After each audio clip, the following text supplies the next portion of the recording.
Hi viewers, this is Sunil Kaul and we are taking again why do we fall ill. As you know, in the last video we have discussed about the direct transmission of the diseases.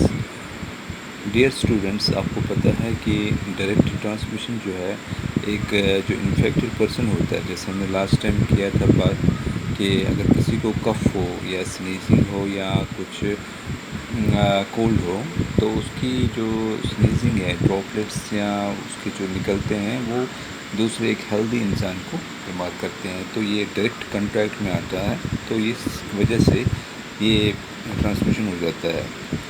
या दूसरा हमने कहा था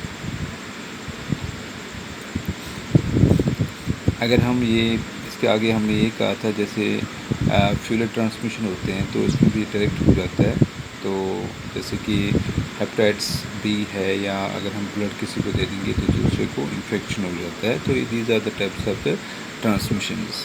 अब ये direct transmission जो है spread by skin also. अब देखिए कि स्किन में अगर इन्फेक्शन किसी को होगा तो ये दूसरे इंसान को भी लग सकता है, जैसे फॉर एग्ज़ाम्पल चिकन पॉक्स।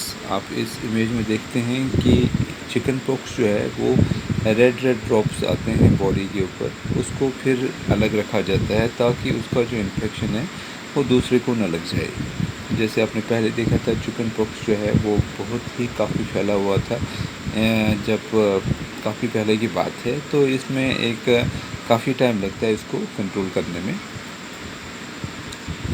या हम देखते हैं कि कंजक्टिवाइटिस जो रेडनेस होती है गर्मी के अंदर या एलर्जी होती है, जैसे आई के अंदर रेडनेस होती है, तो उसको भी ये भी एक कंजक्टिवाइटिस भी एक डायरेक्ट ट्रांसमिशन होता है। तो इसके बाद जैसे कि हम ये कहते हैं स्प्रेड बाय स्किन। उसके बाद हम देखते हैं हेड लाइस जो है, जैसे बच्चे खेलते हैं एक दूसरी जगह से, फिर उनको क्या होता है, उनको एक टाइप का जो ये जर्म है वो मतलब बॉलों के अंदर जाता है, तो फिर ये लाइस बन के निकलता है, तो उनको बच्चों में काफ़ी हेड लाइस होता है, तो या रिंग वर्म्स होते हैं। तो इस तरीके से जैसे रिंग वर्म्स हम देखते हैं इस इमेज में, तो ये चीज़ें जो है सभी है ये स्किन डिजीज़ है, तो इसमें ये स्किन के इन्फेक्शन की वजह से हो जाता है, ठीक है। तो ये डायरेक्ट ट्रांसमिशन में भी हो जाता है, जैसे कि हम एक दूसरे को ये फैल जाता है, ठीक है। तो दीज आर द थिंग्स या these are the disease which are caused by the direct transmission, एक दूसरे को लग जाता है, ठीक है।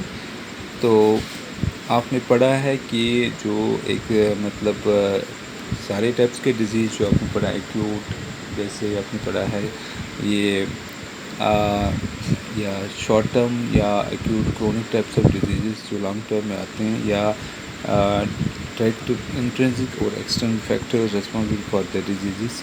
हमने आज कल से पढ़ा था कि डायरेक्ट ट्रांसमिशन कैसे होता है, तो इस तरीके से this is all about the disease. इसके आगे थोड़ा सा एक वीडियो और भी है जो इसको रिलेट करता है, 1-2 दिन में ये इस वीडियोस में आपको सारा पूरा ये लेसन राउंड अप हो जाएगा, ठीक है। सो टेक केयर एंड अपने आप को ख्याल रखिए।